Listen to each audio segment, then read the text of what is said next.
নমস্কার বন্ধুরা, পাঁচফোড়ন চ্যানেলে সবাইকে স্বাগত। এখন শীতকাল, আর শীতে কিন্তু পিঠেপুলি খেতে খুবই ভালো লাগে। তাই তোমাদের জন্য আবারও একটা নতুন পিঠের রেসিপি নিয়ে এসেছি আমি। আর আমার আজকের রেসিপি পাটিসাপটা পিঠে। তাহলে চলো দেখে নেওয়া যাক আমার আজকের এই রেসিপি। তো এর জন্য আমি এখানে দেখো নিয়েছি 200 গ্রাম পরিমাণে সুজিটা কিন্তু আগে থেকে আমি ভিজিয়ে রেখেছিলাম। এরপর এখানে নিয়েছি 500 গ্রাম পরিমাণে ময়দা। আর এখানে নিয়েছি দেখো আমি গরুর দুধটাকে কিন্তু আগে থেকে জাল করে নেওয়া আছে। আর আমি এখানে নিয়েছি নারকেলের পুর, যেটা পাটিসাপটা পিঠে করতে কিন্তু অবশ্যই দরকার পড়বে। আর পুরের রেসিপিটা আমি এখন দেখাচ্ছি না, যদি তোমরা কেউ দেখতে চাও তাহলে আমাকে কমেন্ট করে জানিও, আমি পুর বানানোটাও একদিন দেখিয়ে দেবো। আর এরপরে দেখো এখানে নিয়েছি গুড়। এখানে আমি পাটালি গুড় নিয়েছি, পাটালি গুড়টাকে একটু ভেঙে নিয়েছি।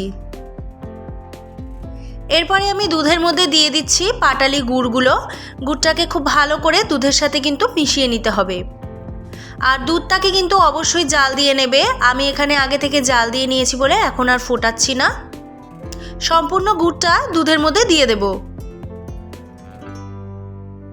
এবারে যেই গুড়গুলো একটু দানা দানা হয়ে রয়েছে সেগুলো আমি হাতের সাহায্যে ভালো করে ভেঙে দিচ্ছি।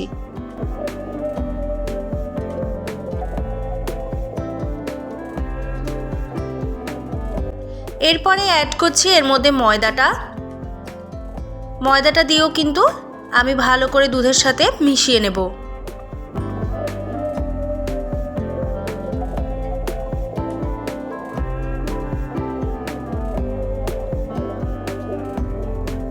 এরপরে এর মধ্যে অ্যাড করে দিচ্ছি আমি ভিজিয়ে রাখা সুজিটা।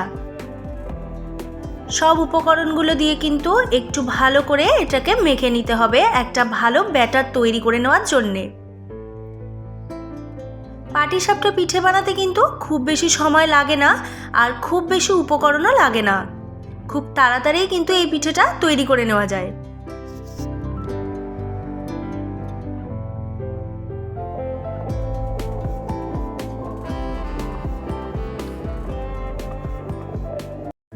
এরপরে আমি এর মধ্যে দেখো অ্যাড করে দিচ্ছি স্বাদ মতো নুন দিয়েও ভালো করে মাখিয়ে নিতে হবে ব্যাটারটা, যাতে সম্পূর্ণ ব্যাটারের মধ্যে নুনের স্বাদটা খুব ভালোভাবে যায়।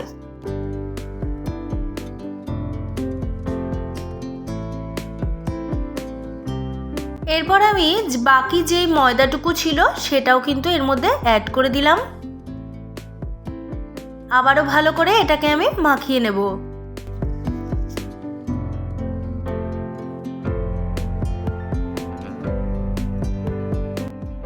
ব্যাটারটার মধ্যে আরও একটু দুধ অ্যাড করে দিচ্ছি, কারণ একটু বেশি গাঢ় হয়ে গেছে। আর দুধটা অ্যাড করলে কিন্তু একদম সুন্দরভাবে ব্যাটারটা তৈরি হয়ে যাবে।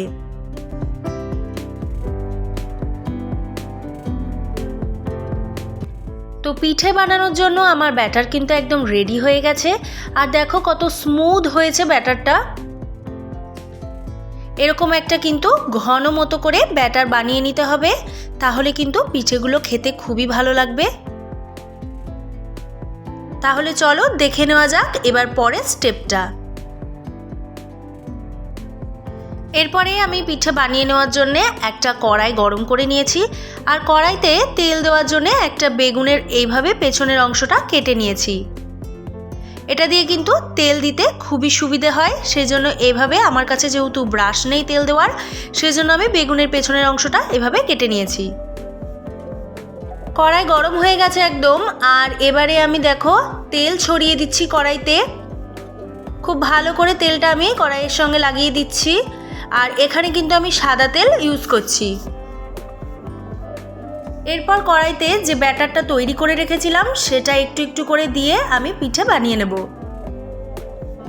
আমি এখানে 1 হাতা পরিমাণে দিয়েছি। আর দেখো এটাকে খুব ভালো করে গোল করে ঘুরিয়ে দিচ্ছি।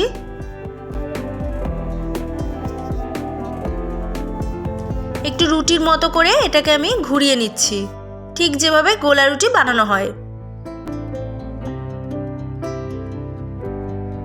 এরপরে পিঠের মধ্যে দিয়ে দিচ্ছি আমি বানিয়ে রাখা পুরটা। ভালো করে লম্বা করে পুরটাকে আমি এর মধ্যে দিয়ে দিচ্ছি।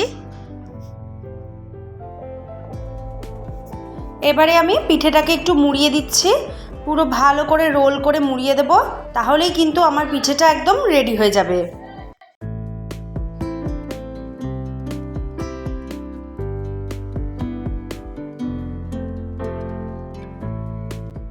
তো এই পিঠেটা কিন্তু একদম রেডি হয়ে গেছে। এবার আমি এটাকে তুলে নেব, আর এভাবেই কিন্তু বাকি পিঠেগুলো আমি ভেজে নেব।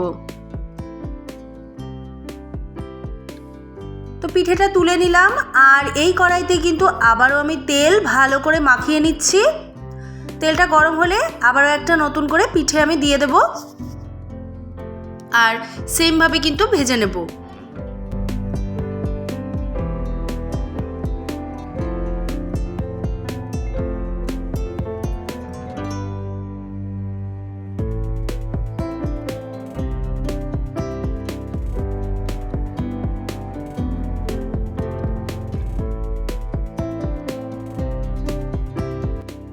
আগে যেভাবে পিঠের মধ্যে পুর দিয়েছিলাম, আবার এই পিঠেটার মধ্যেও আমি সেমভাবে পুর দিয়ে দিচ্ছি।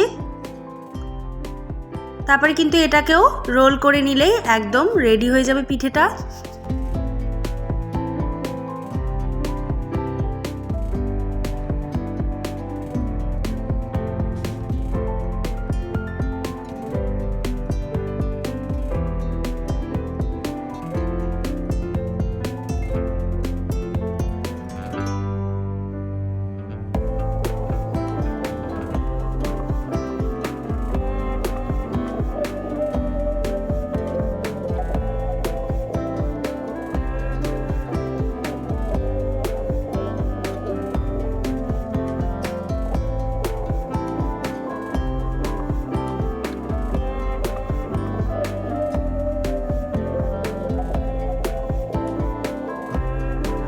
তো দেখো কত সুন্দরভাবে এই পিঠেটাও কিন্তু আমি করে নিয়েছি, আর বাকি এভাবে কিন্তু আরও আমি পিঠেগুলো করে নেব এবার।